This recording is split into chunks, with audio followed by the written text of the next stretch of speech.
본인 확인이 안 되십니다. 노숙자분 같으신데요. 저는 노숙자가 아닙니다. 정당한 면회 신청을. 당장 나가세요. 부사관이 손가락질하며 소리쳤습니다. 주변에 있던 다른 병사들도 웅성거리고 희죽거리며 구경하고 있었습니다. 아니, 진짜 노숙자가 여기까지 와서 면회한다고 하네? 요즘 이런 사람들 많아요. 군대 급식이나 얻어먹으려고. 빨리 쫓아내야죠. 황말복은 온몸이 떨렸습니다. 아니, 이게 무슨 어처구니 없는 일인가요? 과연 무슨 일이 있었는지, 어떤 반전 결과가 있는지 함께 이어서 들어보실게요. 황말복은 새벽 5시 반에 눈을 떴습니다. 50년 넘게 이어온 습관이었죠. 좁은 단칸방 안에서 라디오를 켜자 아나운서의 차분한 목소리가 흘러나왔습니다. 오늘은 흐린 날씨가 예상되며 남해안 지역에는 오후부터 비가 내릴 가능성이 높습니다. 황말복은 작은 가스레인지 위에 냄비를 올렸습니다. 어제 할인 코너에서 산 고등어 한 토막을 넣고 간장 몇 방울만 떨어뜨렸죠.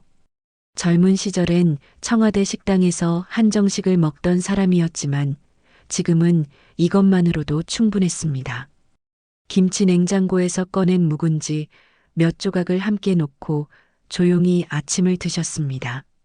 라디오에서는 북한의 최근 동향과 국방부 예산 편성 소식이 흘러나왔습니다. 황말복은 젓가락질을 멈추고 잠시 귀를 기울였죠. 한때는 이런 소식들이 대통령에게 직접 보고되기 전에 황말복의 책상을 먼저 거쳐갔습니다. 북한 간첩 색출작전부터 남해해저 도청망 설치까지 국가기밀 중에서도 가장 민감한 정보들을 다뤘던 사람이었습니다. 하지만 지금은 다릅니다. 은퇴한 지 벌써 20년이 넘었고 국가에서 나오는 연금만으로는 넉넉하지 않았습니다. 버스비 1,200원을 아끼기 위해 2정거장을 걸어서 가는 것이 일상이 되었죠. 그래도 불평하지 않았습니다.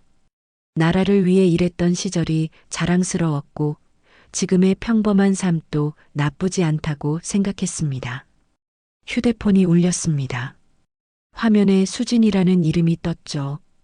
외손녀였습니다. 황말복은 미소를 지으며 전화를 받았습니다. 외할머니, 안녕하세요. 수진아, 잘 지내니? 요즘 바쁘지? 네, 그런데 외할머니, 이번 주엔 기지 안으로 절대 못 들어오실 거예요. 보안 강화 때문에요. 수진의 목소리는 무표정했습니다. 해군 장교로서의 공적인 톤이었죠. 황말복은 이해했습니다. 군대에서는 사적인 감정을 드러내기 어려운 법이니까요. 그래, 알겠다. 너 건강만 해라. 네, 그럼 나중에 다시 연락드릴게요. 전화가 끊어진 후 황말복은 잠시 생각에 잠겼습니다. 수진이는 어릴 때부터 황말복이 키웠습니다. 부모님이 일찍 돌아가신 후 외할머니 품에서 자랐죠. 그 아이가 해군사관학교에 들어가겠다고 했을 때 황말복은 반대했습니다. 군대라는 곳이 얼마나 험한 곳인지 누구보다 잘 알고 있었으니까요. 하지만 수진이는 고집이 셌습니다. 외할머니처럼 나라를 위해 일하고 싶어요라고 말하며 결국 사관학교에 들어갔습니다. 지금은 남해의 해군기지에서 장교로 복무하고 있었죠. 황말복은 방 한쪽 서랍을 열었습니다. 오래된 물건들이 가득했는데 그 중에서 빨간 마그네틱 카드 하나를 꺼냈습니다. 국방부 출입증이었죠. 폐기된 지 오래되었지만 아직도 간직하고 있었습니다. 이 카드 하나면 어디든 갈 수 있었던 시절이 있었습니다. 보안 강화라. 황말복은 중얼거렸습니다.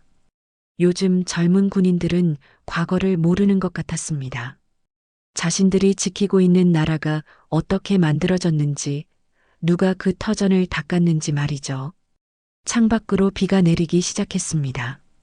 라디오 일기예보가 맞았네요. 황말복은 낡은 우산을 챙기며 외출 준비를 했습니다. 오늘은 수진이를 보러 갈 생각이었습니다. 보안 강화든 뭐든 외할머니가 외손녀를 보는 것까지 막을 수는 없을 테니까요.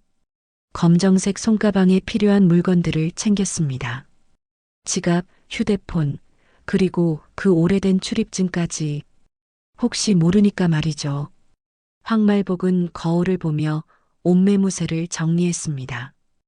허름한 외투였지만 단정하게 입었습니다. 수진아, 외할머니가 간다. 버스에서 내린 황말복은 남해의 차가운 바닷바람을 맞으며 해군기지 쪽으로 걸어갔습니다. 비는 그쳤지만 하늘은 여전히 흐렸죠. 검정색 손가방을 꼭 쥐고 천천히 걸어가는 황말복의 모습은 여느 시골 할머니와 다르지 않았습니다. 해군기지 정문이 보였습니다. 높은 철조망과 경비초소, 그리고 태극기가 바람에 펄럭이고 있었죠. 황말복은 잠시 멈춰서서 그 광경을 바라봤습니다. 마음 한편으로는 자랑스러웠습니다. 자신이 평생 지켜온 나라의 든든한 방패막이가 저기 있었으니까요. 정문 앞에서 황말복은 경비병에게 다가갔습니다. 20대 초반으로 보이는 젊은 병사가 경계 근무를 서고 있었죠. 안녕하세요. 면회 왔습니다. 신분증 제시해 주세요. 황말복은 손가방에서 주민등록증을 꺼냈습니다. 병사가 확인하더니 면회 신청서를 건네줬죠. 누구를 면회하실 건가요? 김수진 중위입니다. 제 외손녀예요. 병사는 컴퓨터를 확인하더니 고개를 저었습니다. 죄송합니다. 오늘은 면회가 제한되어 있습니다. 제한이요? 왜죠? 보안상의 이유로 민간인 출입을 통제하고 있습니다. 황말복은 이해할 수 없었습니다. 외할머니가 외손녀를 보는 것도 보안상 문제가 된다는 말인지요. 하지만 참았습니다. 젊은 병사가 잘못한 것은 아니었으니까요. 그럼 언제 면회가 가능한가요? 정확한 날짜는 모르겠습니다. 상부 지시가 있어야. 그때 경비초소에서 중년의 부사관이 나왔습니다. 모자를 벗은 그는 황말복을 위아래로 훑어보더니 코웃음을 쳤습니다. 어르신, 여기가 어디인 줄 아세요? 해군기지입니다. 아무나 들어올 수 있는 곳이 아니에요. 저는 면회 온 것뿐입니다. 제 외손녀가. 외손녀요? 확인이 안 되는데요? 부사관은 황말복의 차림새를 다시 한번 살펴봤습니다. 낡은 외투, 허름한 신발, 오래된 손가방. 그의 표정이 점점 불쾌해졌죠. 본인 확인이 안 되십니다. 노숙자분 같으신데요? 황말복은 귀를 의심했습니다. 노숙자라고요? 자신이 평생 나라를 위해 일한 사람인데 노숙자 취급을 받다니요. 저는 노숙자가 아닙니다. 정당한 면회 신청을. 당장 나가세요. 부사관이 손가락질하며 소리쳤습니다. 주변에 있던 다른 병사들도 웅성거리기 시작했죠. 몇몇은 희죽거리며 구경하고 있었습니다. 아니, 진짜 노숙자가 여기까지 와서 면회한다고 하네. 요즘 이런 사람들 많아요. 군대 급식이나 얻어먹으려고. 빨리 쫓아내야죠. 황말복은 온몸이 떨렸습니다. 분노 때문이 아니라 서글픔 때문이었죠. 자신이 지켜온 나라에서 자신이 보호한 군인들에게 이런 모욕을 당하다니요. 제발 조용히 나가세요. 경찰 부를 수도 있어요. 부사관이 위협적인 어조로 말했습니다. 황말복은 가슴이 터질 것 같았지만 참았습니다. 여기서 소란을 피우면 수진이에게 피해가 갈 수도 있었으니까요. 황말복은 천천히 고개를 들어 부사관을 바라봤습니다. 그 순간 부사관은 뭔가 이상한 기분을 느꼈죠. 황말복의 눈빛이 예사롭지 않았습니다. 오랜 세월 국가 기밀을 다뤄온 사람만이 가질 수 있는 특별한 기운이 있었죠. 그래요. 황말복이 조용히 말했습니다. 여기까지군요. 그리고 돌아섰습니다. 뒤에서 계속 웅성거리는 소리가 들렸지만 황말복은 뒤돌아보지 않았습니다. 천천히 걸어가는 그의 뒷모습을 보며 어떤 병사가 중얼거렸죠. 뭔가 좀 이상한 할머니였는데. 하지만 부사관은 그런 말을 일축했습니다. 이상하긴 뭘. 그냥 정신 나간 노숙자야. 황말복은 버스 정류장까지 걸어갔습니다. 다리가 후들거렸지만 참았죠. 버스를 기다리며 바다를 바라봤습니다. 자신이 지켜온 바다였는데 이제는 그냥 차가운 바다일 뿐이었습니다. 집으로 돌아온 황말복은 한동안 아무 말도 하지 않았습니다. 저녁을 거르고 그냥 앉아 있었죠. 창밖으로 어둠이 내렸고 라디오에서는 저녁 뉴스가 흘러나왔습니다. 국방부는 오늘 북한의 도발 가능성에 대비해 경계 태세를 강화한다고 발표했습니다. 황말복은 라디오를 껐습니다. 더 이상 듣고 싶지 않았어요. 밤이 깊어갈 무렵 황말복은 방 한쪽에 있는 오래된 서랍을 열었습니다. 맨 아래 깊숙한 곳에 봉인해둔 낡은 수첩이 있었죠. 비상 연락처가 적힌 수첩이었습니다. 한 번도 사용한 적이 없는 정말 마지막 수단으로 남겨둔 것이었습니다. 수첩을 펼치자 오래된 이름들이 나타났습니다. 청와대 비서실장, 국방부 차관, 해군 참모 차장. 모두 과거 함께 일했던 동료들이었죠. 지금은 어떻게 지내고 있을까요? 황말복은 휴대폰을 꺼냈습니다. 떨리는 손으로 한 번호를 눌렀죠. 신호음이 길게 울렸습니다. 받지 않으면 끝, 받으면 시작입니다. 여보세요? 익숙한 목소리였습니다. 황말복은 조용히 말했습니다. 나야. 황말복이다. 전화 너머로 잠시 침묵이 흘렀습니다. 청와대 비서실장은 그 목소리를 듣는 순간 과거가 주마등처럼 스쳐갔죠. 30년 전 국가안보실에서 함께 밤을 새우며 국가기밀을 다뤘던 그 시절 말입니다. 말복이, 정말 오랜만이군. 그래, 오랜만이다. 황말복의 목소리는 담담했지만 비서실장은 뭔가 심상치 않음을 느꼈습니다. 황말복이라는 사람은 정말 중요한 일이 아니면 연락하지 않는 성격이었거든요. 무슨 일이지? 내가 먼저 연락하다니. 별거 아니야. 그냥 나이 들어서 그런지 옛날 생각이 나더라고. 하지만 비서실장은 속을 수 없었습니다. 황말복의 말투에서 뭔가 억눌린 분노를 느꼈죠. 정말 별거 아니야? 응. 그런데 하나만 물어볼게. 요즘 군기지 보안이 많이 강화됐나? 왜 그런 걸 물어? 궁금해서. 예전에는 신분증만 있으면 면회가 가능했는데 말이야. 비서실장은 뭔가 이상하다고 생각했습니다. 황말복이 이런 식으로 돌려서 말하는 사람이 아니었는데요. 말복아, 솔직히 말해봐. 무슨 일 있었지? 황말복은 잠시 망설이다가 말했습니다. 별일 없어. 그냥 나이 들어서 서운한 일이 있었을 뿐이야. 어디서? 남해 해군기지에서. 비서실장의 표정이 굳어졌습니다. 황말복이 해군기지에서 뭔가 안 좋은 일을 겪었다는 뜻이었죠. 자세히 말해봐. 아니야, 정말 별거 아니야. 그냥 안부 인사차 전화했어. 말복아. 비서실장의 목소리가 진지해졌습니다. 우리 사이에 그런 말 필요 없어. 무슨 일인지 말해. 황말복은 한숨을 쉬었습니다. 결국 있었던 일을 간단히 설명했죠. 면회를 거부당하고 노숙자 취급을 받은 일까지 말입니다. 전화 너머로 비서실장의 거친 숨소리가 들렸습니다. 그 새끼들이 뭘 안다고. 그만해. 젊은 애들이 모르는 것뿐이야. 모른다고? 황말복이 누군지 모른다고 그럴 수 있는 일이야? 비서실장의 목소리에 분노가 섞여 있었습니다. 황말복이 누구인지, 이 나라를 위해 무슨 일을 했는지 아는 사람이었거든요. 됐어. 그냥 푸념이었어. 끊을게. 잠깐 말보가.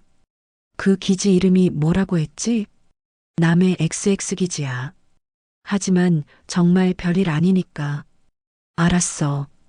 일단 끊자. 전화가 끊어진 후 비서실장은 한동안 생각에 잠겼습니다. 황말복이 당한 일이 단순한 오해였을까요? 아니면 요즘 군대에서 과거의 공로자들을 제대로 대우하지 않는 것일까요? 다음날 새벽 비서실장은 서류 더미를 뒤져 한 장의 보고서를 작성했습니다. 해군 XX기지 민간인 인권 침해 정황 조사 필요라는 제목이었죠. 그리고 맨 아래에 조그마하게 적었습니다. 대상자 황말복. 오전 9시 해군 참모차장 양재역의 사무실에 긴급 호출 전화가 걸려왔습니다. 양 차장, 청와대로 즉시 출두하시기 바랍니다. 양재역은 당황했습니다. 갑작스러운 호출이었거든요. 무슨 일인지도 모른 채 청와대로 향했죠. 청와대 회의실에서 비서실장이 기다리고 있었습니다. 책상 위에는 한 장의 보고서가 놓여 있었죠. 앉으세요, 차장. 양재역이 자리에 앉자 비서실장이 보고서를 밀어줬습니다. 이거 보세요. 양재역은 보고서를 읽어나갔습니다. 해군기지, 민간인 인권 침해, 그리고 황말복. 황말복? 양재역의 얼굴이 하얗게 질렸습니다. 그 이름을 보는 순간 과거의 기억이 되살아났거든요. 설마 그분이 아직 살아계시다고요? 그분을 아시는군요. 아시다니요. 제가 소위 시절 직속 상관이셨는데. 양재역은 당황했습니다. 황말복이라는 이름을 들으니 젊은 시절의 기억이 생생하게 떠올랐죠. 국방정보부의 전설 같은 인물이었습니다. 북한 간첩망을 척결하고 국가보안을 책임졌던 사람이었죠. 그분이 어떻게? 어제 남해 XX기지에서 면회를 거부당하고 모욕을 받았습니다. 양재역은 머리가 하얘졌습니다. 황말복을 모욕했다고요? 그것도 해군기지에서요? 즉시 조사하겠습니다. 조사만으로는 안 됩니다. 전면 감사가 필요해요. 비서실장의 말에 양재역은 고개를 끄덕였습니다. 황말복 같은 분을 함부로 대했다면 그 기지에 뭔가 심각한 문제가 있다는 뜻이었거든요. 알겠습니다. 오늘 당장 특별감사팀을 파견하겠습니다. 그날 오후 XX 해군기지에는 긴급 명령이 하달됐습니다. 특별감사 실시. 모든 출입 기록 및 내부 통신 기록 보존하라. 기지 내부는 순식간에 긴장 상태가 됐습니다. 갑작스러운 감사 명령이었거든요. 무엇보다 어제 일어난 일과 관련이 있다는 소문이 돌기 시작했죠. 어제 그 할머니 때문인 것 같은데. 설마 그럴 리가. 그냥 노숙자였잖아. 하지만 나이가 많은 부사관들은 다른 생각을 했습니다. 뭔가 심상치 않다는 것을요. 이경민 중령도 불안했습니다. 어제 부하들이 보고한 내용을 다시 생각해 보니 뭔가 이상했거든요. 그 노인의 눈빛이 예사롭지 않았다는 말이 계속 머릿속에 맴돌았습니다. 설마 이경민 중령은 혼잣말을 중얼거렸습니다. 하지만 이미 늦었습니다. 특별감사팀이 기지로 향하고 있었고 모든 것이 조사될 예정이었거든요. 황말복은 자신의 단칸방에서 라디오를 들으며 조용히 차를 마시고 있었습니다. 아직 아무것도 시작되지 않았지만 이미 큰 바퀴가 돌기 시작했다는 것을 알고 있었죠. 수진아, 미안하다. 황말복은 중얼거렸습니다. 곧 큰 변화가 일어날 것이고 그 과정에서 수진이도 영향을 받을 것이었습니다. 하지만 어쩔 수 없었죠. 이미 선을 넘어버린 일이었으니까요. 특별감사 명령이 내려진 다음 날 아침, 수진은 평소보다 일찍 기상했습니다. 밤새 뒤척이며 잠을 제대로 자지 못했거든요. 기지 전체가 술렁이고 있었고 어제부터 계속 이상한 소문들이 돌고 있었습니다. 김수진 중위 지휘관실로 즉시 출두하라. 아침 점검 시간에 갑자기 호명이 떨어졌습니다. 수진은 가슴이 두근거렸죠. 왜 자신을 부르는 걸까요? 지휘관실 앞에 서니 다리가 떨렸습니다. 문을 두드리고 들어가자 이경민 중령이 차갑게 앉아 있었죠. 책상 위에는 여러 서류들이 펼쳐져 있었습니다. 김수진 중위 앉아. 수진은 긴장한 채로 의자에 앉았습니다. 이경민 중령의 표정이 평소와 달리 굳어 있었거든요. 중위, 어제 기지 정문에서 면회 신청한 민간인이 있었지? 예. 무슨 말씀이신지 모르겠다는 거야? 이경민 중령의 목소리가 날카로워졌습니다. 수진은 당황했죠. 어제 기지 정문에서 무슨 일이 있었다는 건지 전혀 모르고 있었거든요. 정말 모르겠습니다. 황말복이라는 노인이 너를 면회하러 왔다고 했어. 자신이 내 외할머니라고 했고, 수진의 얼굴이 하얗게 질렸습니다. 외할머니가 기지에 오셨다고요? 분명히 오지 말라고 했는데. 외할머니가 오셨다고요? 그래. 그런데 문제가 생겼어. 이경민 중령이 서류를 넘기며 말했습니다. 그 노인이 누군지 아나? 특별감사가 내려졌어. 어제 일 때문에. 수지는 이해할 수 없었습니다. 외할머니가 면회 왔다가 특별감사까지 내려졌다고요? 중령님, 죄송하지만 상황을 정확히 모르겠습니다. 너는 외조모를 사칭한 자와 공모했을 가능성이 있어. 사칭이요?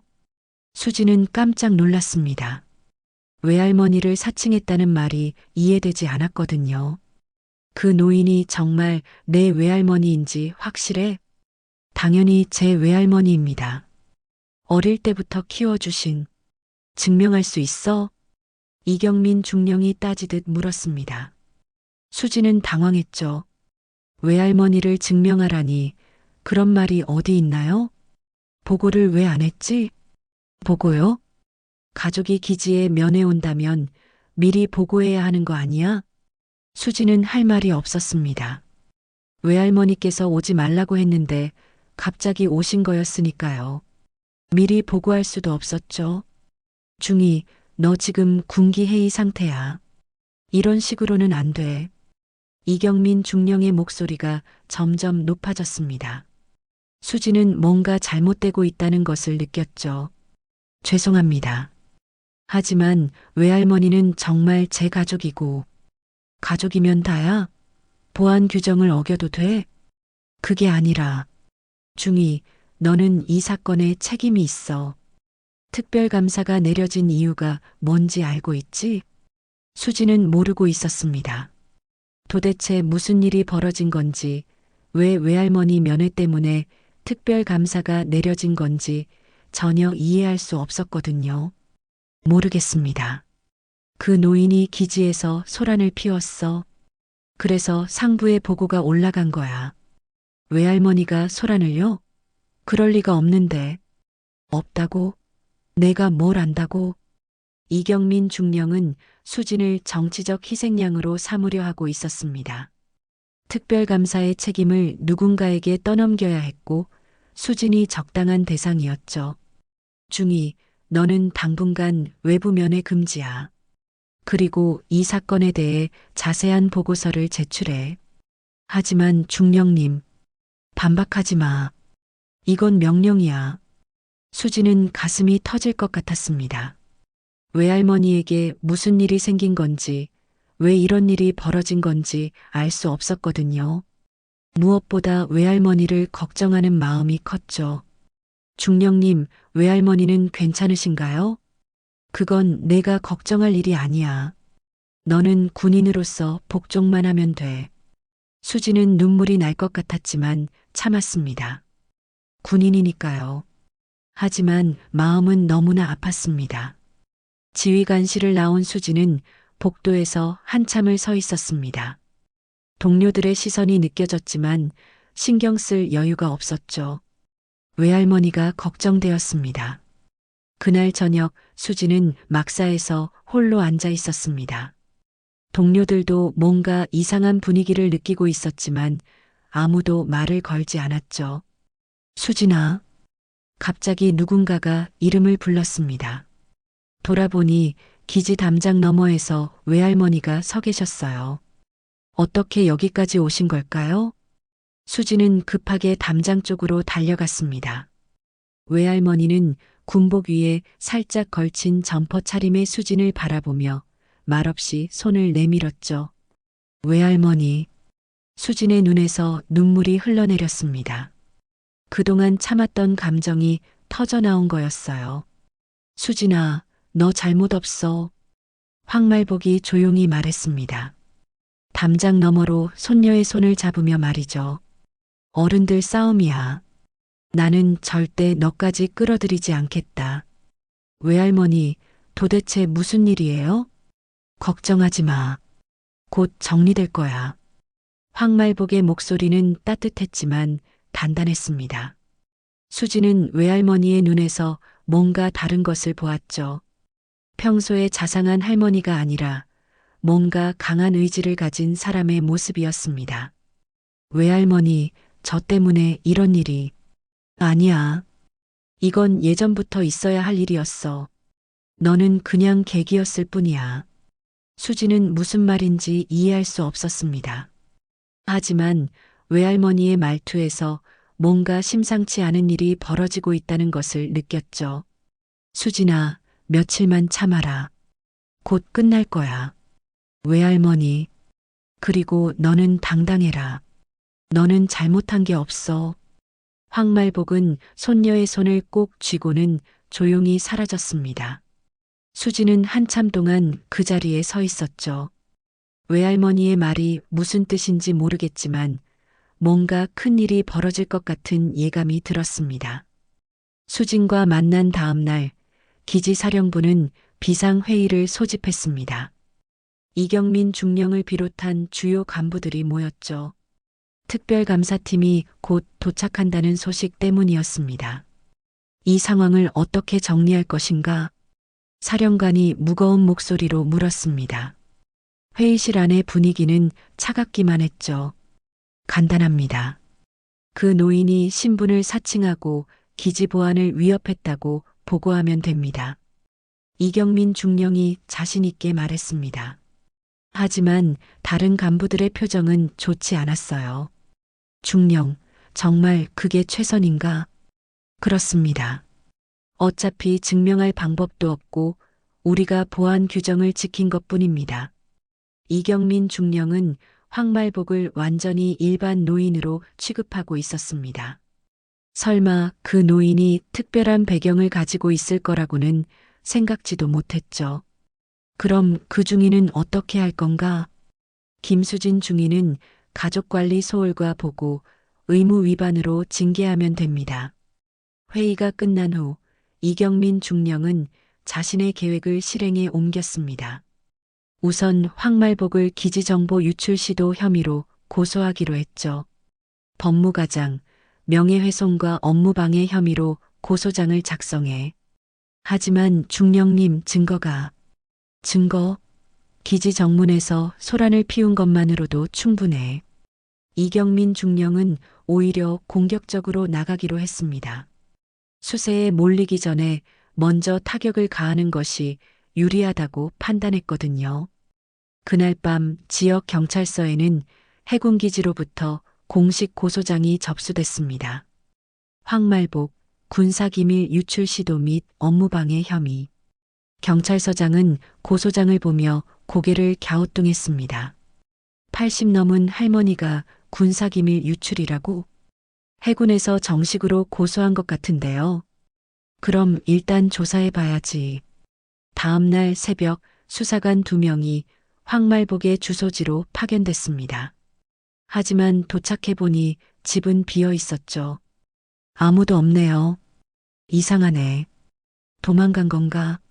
수사관들은 주변을 둘러봤지만 황말복의 행방을 찾을 수 없었습니다. 마치 연기처럼 사라진 것 같았어요. 하지만 황말복은 도망간 것이 아니었습니다. 이미 다른 곳에 있었죠. 서울 청와대 근처 한 조용한 찻집에서 황말복은 옛 동료와 마주 앉아 있었습니다. 상대방은 현재 국가사이버보안센터에서 일하는 과거 제자였죠. 선배님, 정말 오랜만입니다. 그래, 오랜만이다. 잘 지냈나? 덕분에 잘 지내고 있습니다. 그런데 갑자기 연락을 주시다니. 황말복은 조용히 차를 마시며 말했습니다. 부탁이 하나 있어. 말씀하세요. 내 신원을 다시 활성화해 줄 수 있나? 제자는 깜짝 놀랐습니다. 신원 활성화라는 것은 과거 보안 등급을 다시 복원한다는 뜻이었거든요. 선배님, 그건 가능한 일이야. 내가 할 수 있어. 황말복의 눈빛이 예전과 달라져 있었습니다. 온화한 할머니가 아니라 국가 기밀을 다뤘던 전문가의 모습이었죠. 알겠습니다. 제자는 더 이상 묻지 않았습니다. 황말복이라는 사람이 누구인지, 과거에 어떤 일을 했는지 잘 알고 있었거든요. 그날 밤 국가 전산망에는 조용한 변화가 일어났습니다. 오랫동안 비활성화되어 있던 한 사람의 보안 등급이 다시 살아났죠. 황말복, 보안 등급 1호 민간협력 인사. 이 정보는 국방부, 경찰청, 그리고 모든 관련 기관에 자동으로 전달됐습니다. 하지만 대부분의 사람들은 그 의미를 모르고 있었죠. 다음 날 아침 남해 해군기지에 첫 번째 변화가 나타났습니다. 경찰서에서 전화가 걸려온 거였어요. 기지 법무과입니다. 어제 고소하신 황말복 건인데요. 네, 어떻게 됐습니까? 수사를 중단합니다. 예, 왜요? 상부 지시입니다. 더 이상 묻지 마세요. 전화가 끊어진 후 법무과장은 당황했습니다. 갑자기 수사 중단이라니 무슨 일인지 이해할 수 없었거든요. 같은 시간 해군 본부에서는 더 큰 변화가 일어나고 있었습니다. 양재혁 차장의 사무실에는 각종 보고서가 쌓여 있었죠. 차장님, 황말복 관련 자료를 모두 수집했습니다. 어떤가? 과거 국방정보부 최고 보안 책임자였습니다. 대통령 직속 보고라인이었고 참모가 보고하는 내용을 들으며 양재혁의 얼굴이 점점 굳어졌습니다. 황말복이 얼마나 중요한 인물이었는지 새삼 깨닫게 된 거였죠.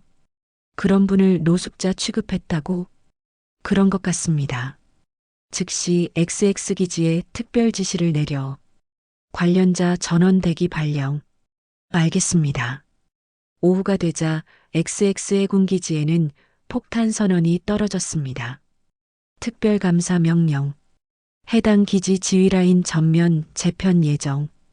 이경민 중령은 이 소식을 듣고 얼굴이 하얗게 질렸습니다. 전면 재편이라는 것은 모든 간부가 교체된다는 뜻이었거든요. 도대체 무슨 일인가? 하지만 아무도 정확한 답을 줄 수 없었습니다. 단지 어제 고소했던 노인과 관련이 있다는 소문만 돌 뿐이었죠. 그날 저녁 국방사이버보안센터에서는 조용한 만남이 있었습니다. 황말복의 또 다른 제자가 보고를 올리고 있었어요. 선배님, 모든 준비가 완료됐습니다. 그래, 고생했어. 국가가 잊어도 저희는 절대 안 잊었습니다. 선배님, 황말복은 고개를 끄덕였습니다. 이제 마지막 단계만 남았죠. 하지만 복수가 목적은 아니었습니다. 단지 올바른 것을 바로잡는 것뿐이었어요. 과도하게 하지는 마라. 교육이 목적이니까. 알겠습니다. 그 밤 XX해군기지의 모든 간부들은 잠을 이루지 못했습니다. 내일 무슨 일이 벌어질지 아무도 모르고 있었거든요.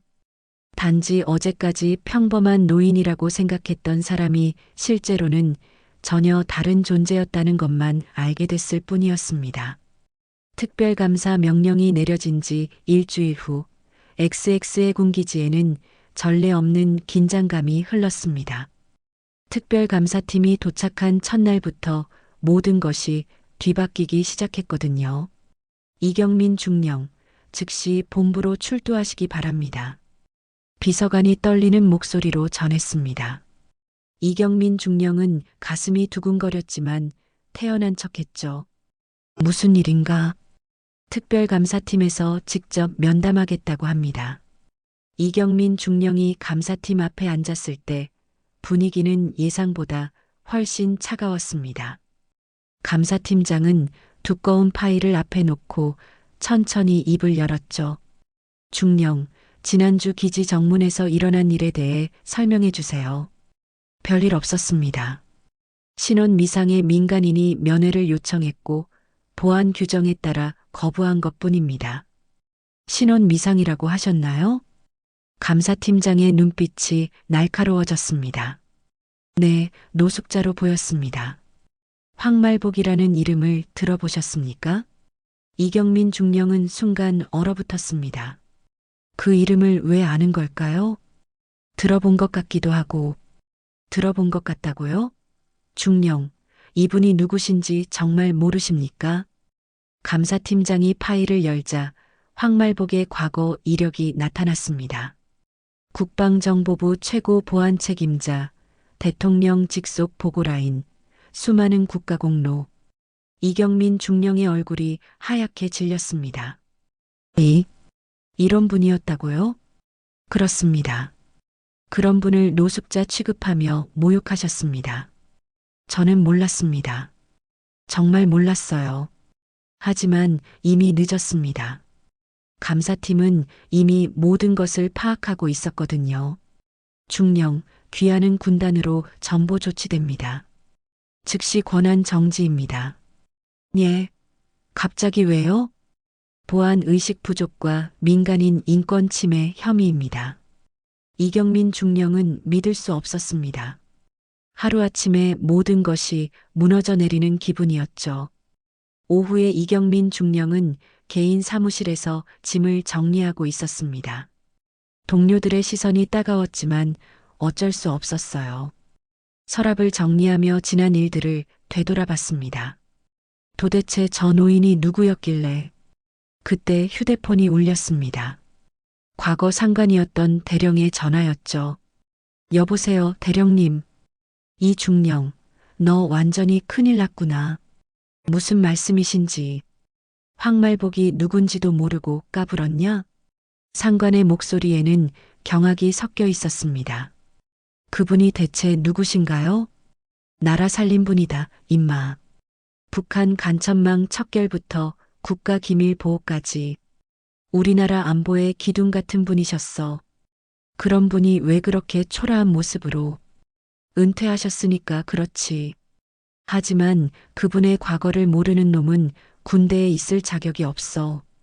전화가 끊어진 후 이경민 중령은 한참 동안 멍하니 앉아 있었습니다.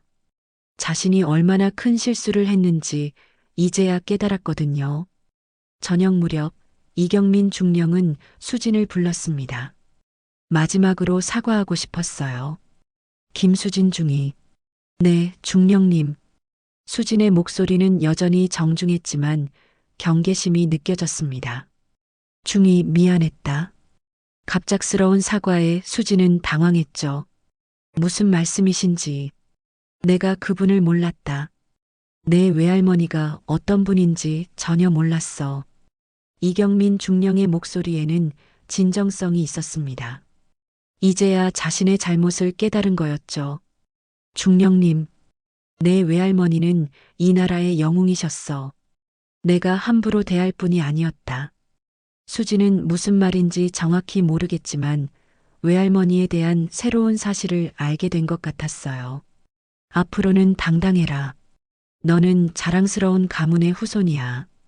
이경민 중령은 그렇게 말하고 조용히 자리를 떠났습니다. 다음 날이면 다른 부대로 전보될 예정이었거든요. 그날 밤 황말복은 서울 근처 군사학교 앞 작은 국밥집에 있었습니다. 오랜만에 옛 동료들과 만나는 자리였죠. 몇몇은 아직 군에서 일하고 있었고 몇몇은 이미 은퇴한 상태였습니다. 말복이 오랜만이야. 그래, 정말 오랜만이다. 국밥을 앞에 두고 앉은 노인들의 얼굴에는 세월의 흔적이 역력했습니다. 하지만 눈빛만은 여전히 날카로웠죠. 이번 일 소문 들었어. 젊은 놈들이 버릇없이 굴었다지. 그런 일이 있었지. 그래서 한번 교육시킨 거야? 동료 중 한 명이 물었습니다. 황말복은 고개를 끄덕였어요. 교육이라기보다는 정리였지. 요즘 젊은 군인들은 과거를 몰라. 우리가 어떻게 이 나라를 지켰는지 말이야. 그래서 더 안타까워. 하지만 우리 나이에 복수는 사치야. 황말복의 목소리는 담담했습니다. 정의는 반드시 돌아오게 돼 있어. 그리고 나는 내 손녀가 자랑스러워. 손녀가 해군에 있다지? 응. 똑똑하고 착한 아이야. 이번 일로 고생했을 텐데. 황말복은 수진을 생각하며 미안한 마음이 들었습니다. 자신 때문에 손녀가 곤란을 겪었을 테니까요. 그 아이만큼은 끝까지 보호해야지. 당연하지. 우리 후손들이 제대로 대우받는 군대를 만드는 게 우리 의무야. 동료들과의 만남을 마치고 황말복은 조용히 집으로 돌아갔습니다. 이제 마지막 단계만 남았어요. 수진을 다시 만나는 것이었죠.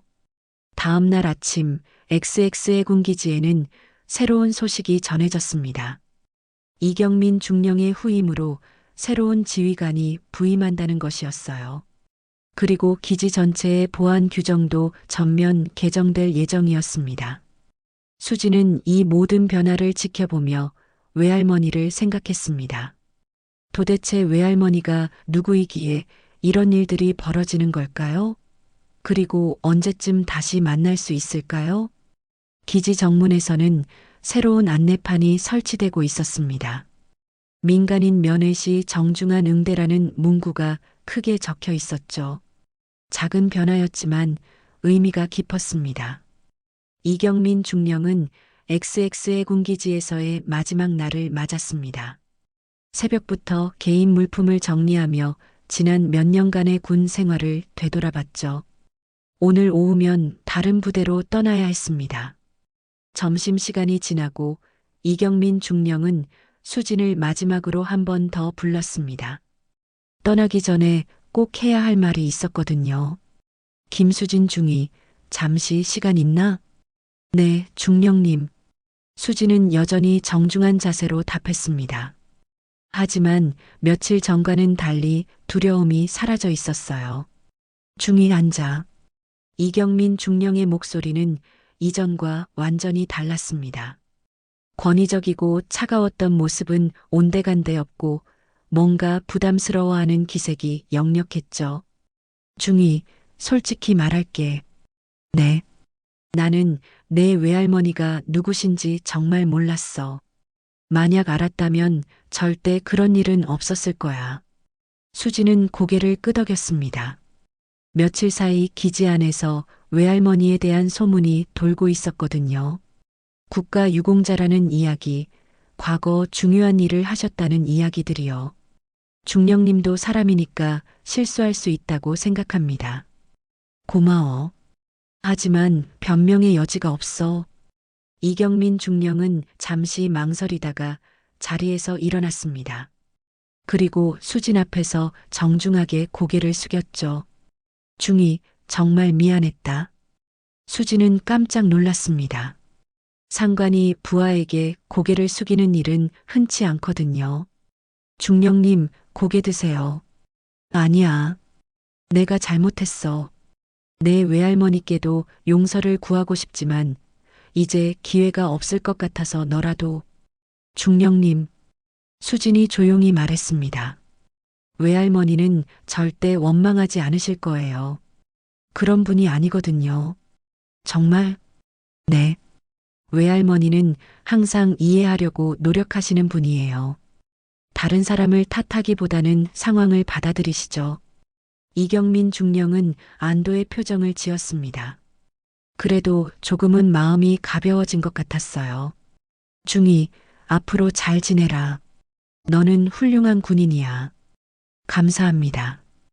중령님도 새로운 부대에서 건강하세요. 이경민 중령이 떠난 후 기지는 조용해졌습니다. 새로운 지휘관이 부임하기까지는 며칠 더 기다려야 했죠.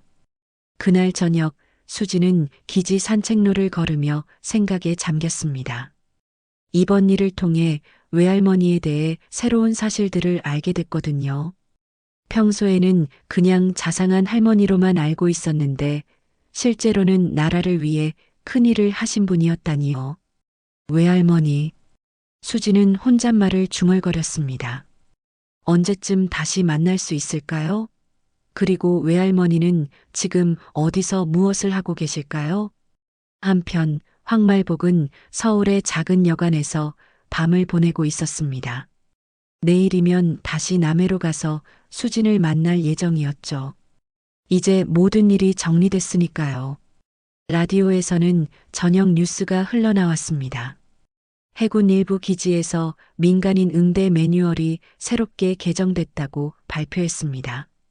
특히 연로하신 분들과 유가족에 대한 예우를 강화한다고.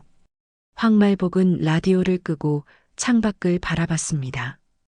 이번 일의 목적은 복수가 아니었어요. 단지 올바른 것을 바로잡는 것이었죠. 그리고 수진이 자랑스럽게 복무할 수 있는 환경을 만드는 것이었습니다. 다음 날 아침 황말복은 일찍 남해행 버스에 몸을 맡겼습니다. 이번에는 예전과 다른 모습이었어요. 단정한 검은 정장의 구두, 그리고 작은 서류 가방을 들고 있었죠. 버스에서 내린 황말복을 기다리고 있던 것은 군용 차량이었습니다. 해군에서 직접 파견한 차량이었어요. 황말복 선생님이십니까? 그렇습니다. 모시러 왔습니다. 운전병은 정중하게 인사했습니다. 황말복이 차에 타자 정문을 향해 천천히 움직였어요. 기지 정문에 도착하자 경비병들이 일제히 경례했습니다. 며칠 전과는 완전히 다른 모습이었죠. 황말복 선생님 환영합니다.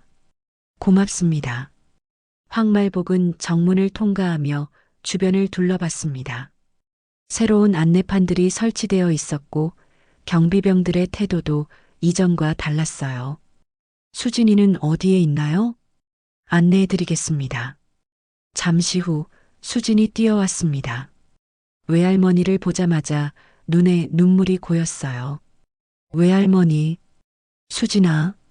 둘은 기지복도에서 조용히 껴안았습니다. 주변에 있던 군인들도 따뜻한 시선으로 바라봤죠. 외할머니 정말 걱정했어요. 나도 내가 걱정됐어. 고생했지? 아니에요. 오히려 외할머니 덕분에 많이 배웠어요. 수지는 이번 일을 통해 자신의 뿌리에 대해 더 많이 알게 됐다고 말했습니다. 외할머니가 어떤 분인지, 자신이 어떤 가문의 후손인지 말이죠. 수진아, 이제는 더 당당해져도 돼. 네. 너는 이 나라를 지킨 사람의 후손이야. 부끄러워할 일이 전혀 없어. 황말복은 주머니에서 오래된 출입증을 꺼냈습니다. 빨간 마그네틱 카드였죠. 이제는 필요 없겠구나. 외할머니, 그게 뭐예요? 옛날에 쓰던 거야. 하지만 이제는 너만의 길을 잘 걷고 있으니까 필요 없어. 황말복은 그 카드를 수진에게 건넸습니다. 간직해라. 내가 누구인지 잊지 말라는 뜻이야. 외할머니. 그리고 항상 기억해라. 내가 하는 일이 얼마나 소중한 일인지 말이야. 수진은 그 카드를 받아들며 고개를 끄덕였습니다. 이제야 자신의 정체성을 제대로 이해하게 된 것 같았어요. 외할머니, 앞으로도 자주 올 수 있어요? 그럼. 이제는 당당하게 올 수 있지. 둘은 함께 기지 안을 걸었습니다. 만나는 군인들마다 정중하게 인사했고 황말복도 따뜻하게 응답했어요. 며칠 전의 일이 마치 꿈처럼 느껴졌습니다. 해가 질 무렵 황말복은 수진과 작별 인사를 나눴습니다. 이제 걱정 없이 지낼 수 있겠구나. 네, 외할머니 덕분에요. 아니야. 내가 잘하고 있는 거야. 황말복은 손녀의 어깨를 토닥이며 미소 지었습니다. 이제 모든 것이 제자리를 찾은 것 같았어요. 한 달이 흘렀습니다. XX 해군기지에는 새로운 지휘관이 부임했고 분위기도 완전히 달라져 있었어요. 새로 설치된 민간인 응대 안내판은 이제 모든 장병들에게 자연스러운 풍경이 되었죠. 수지는 아침 점검을 마치고 사무실로 향했습니다. 요즘 들어 업무에 더욱 집중하게 됐어요. 외할머니로부터 받은 오래된 출입증을 책상 서랍에 소중히 보관하며 자신의 정체성에 대해 새롭게 생각하게 됐거든요. 김수진 중위. 네. 새로운 지휘관인 박대령이 수진을 불렀습니다. 박대령은 이전 지휘관과는 완전히 다른 스타일이었어요. 엄격하지만 공정하고 무엇보다 부하들을 존중하는 사람이었죠. 오늘 오후에 특별한 면회객이 오신다. 네. 누구요? 내 외할머니시다. 이번에는 공식적인 방문이야. 수지는 가슴이 두근거렸습니다. 한 달 만에 외할머니를 다시 만나게 된다니요. 대령님, 공식적인 방문이라는 게 해군 본부에서 직접 요청한 방문이야. 내 외할머니는 특별한 분이시더구나. 박대령의 말에는 존경이 담겨 있었습니다. 부임 후 황말복에 대한 자료를 검토하며 그분이 얼마나 대단한 분인지 알게 됐거든요. 오후 2시 기지 정문에는 검은색 승용차가 도착했습니다. 하지만 이번에는 군용 차량이 아니었어요. 해군 본부에서 직접 파견한 공식 차량이었죠. 차에서 내린 황말복의 모습은 한 달 전과 사뭇 달랐습니다. 단정한 검은 정장에 깔끔하게 정리된 머리, 그리고 당당한 걸음걸이. 마치 현역 시절의 모습을 되찾은 것 같았어요. 황말복 선생님 환영합니다. 정문 경비병들이 일제히 격려했습니다.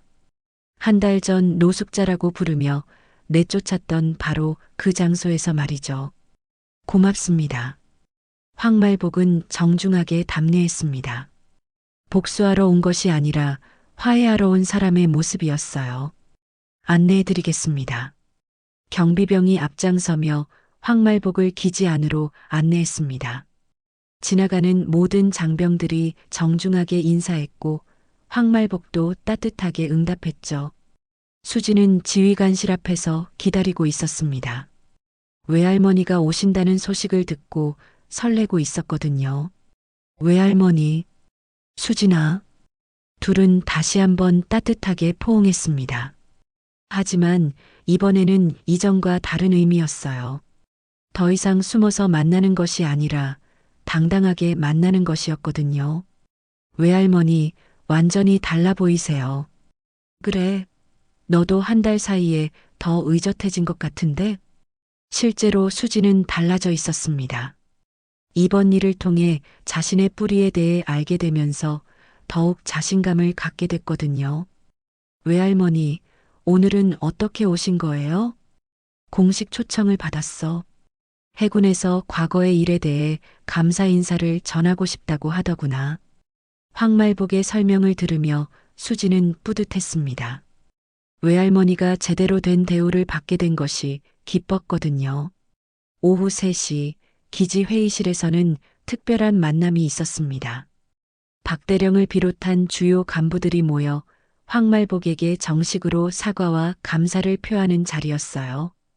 황말복 선생님, 지난 한 달간 있었던 일에 대해 깊이 사과드립니다.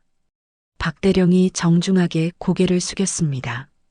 그리고 선생님의 과거 공로에 대해 늦었지만 감사 인사를 전하고 싶습니다. 고맙습니다. 하지만 과거 일이니까 더 이상 언급하지 맙시다. 황말복의 말에는 관용이 담겨 있었습니다. 다만 한 가지만 부탁드리고 싶습니다. 말씀해 주세요. 앞으로는 모든 민간인을 존중해 주세요. 누구든지 소중한 사람일 수 있으니까요. 명심하겠습니다. 회의가 끝난 후 황말복과 수지는 기지 안을 함께 걸었습니다. 바다가 보이는 산책로에서 잠시 멈춰섰죠. 수진아, 이제 정말 마음이 놓인다. 왜요? 너가 당당하게 일할 수 있는 곳이 됐으니까. 황말복은 바다를 바라보며 말했습니다. 한 달 전만 해도 이곳에서 모욕을 당했지만 이제는 평화로운 곳이 됐어요. 외할머니 정말 대단하세요. 어떻게 이 모든 일을. 대단한 게 아니야. 그냥 옳은 일을 한 것뿐이야. 하지만 혼자서 이런 큰 변화를. 혼자가 아니었어. 많은 사람들이 도와줬지. 황말복은 이번 일이 혼자만의 힘이 아니었다고 말했습니다. 과거의 동료들, 제자들, 그리고 정의로운 마음을 가진 사람들이 함께 해줬기 때문에 가능했다고 했어요. 해가 지기 시작할 무렵 황말복은 떠날 준비를 했습니다. 수지는 아쉬웠지만 이제는 언제든지 다시 만날 수 있다는 확신이 있었어요. 외할머니, 다음에는 언제 와요? 곧 올게. 이제는 마음 편히 올 수 있으니까. 정문에서 작별 인사를 나누며 황말복은 마지막으로 수진에게 말했습니다. 수진아, 항상 기억해라. 내가 하는 일이 얼마나 소중한지 말이야. 네, 외할머니. 그리고 절대 겸손함을 잃지 마라. 겸손하지만 당당하게. 알겠어요. 차가 떠나가는 것을 보며 수지는 가슴 깊은 곳에서 뭔가 뜨거운 것을 느꼈습니다. 자신이 누구인지, 어떤 길을 걸어야 하는지 이제는 확실히 알 것 같았어요. 그날 밤 황말복은 집으로 돌아가는 차 안에서 창밖을 바라봤습니다. 한 달 전 모욕을 당했던 그 길이었지만 이제는 다른 의미로 다가왔어요. 복수가 목적이 아니었습니다. 정의를 바로 세우는 것이 목적이었죠. 그리고 수진이 자랑스럽게 일할 수 있는 환경을 만드는 것이었습니다. 집에 도착한 황말복은 라디오를 틀었습니다. 저녁 뉴스에서는 여전히 여러 소식들이 흘러나왔지만 이제는 평온한 마음으로 들을 수 있었어요. 에필로그. 시간이 흘러도 변하지 않는 것이 있습니다. 누구에게나 잊혀질 줄 아는 시절이 있지만 그 시절을 지켜낸 사람들의 기억은 언젠가 나라를 지키는 뿌리가 되죠. 황말복이라는 이름은 이제 XX의 군기지에서 전설이 됐습니다. 모든 장병들이 기억하는 이름이 되었어요. 민간인을 대할 때는 항상 존중하라는 교훈과 함께 말입니다. 그리고 어떤 사랑은 고요하게 기지를 지킵니다. 수지는 이제 더욱 당당하게 복무하고 있고 황말복은 여전히 단칸방에서 소박하게 살아가고 있어요. 하지만 그들 사이의 유대는 더욱 깊어졌습니다. 서로를 이해하게 됐고 자신들의 가치를 알게 됐거든요. 황말복, 그녀는 전직 국방정보부의 이름 없는 전설이었습니다. 그리고 지금도 조용히 이 나라를 사랑하는 한 사람의 할머니입니다.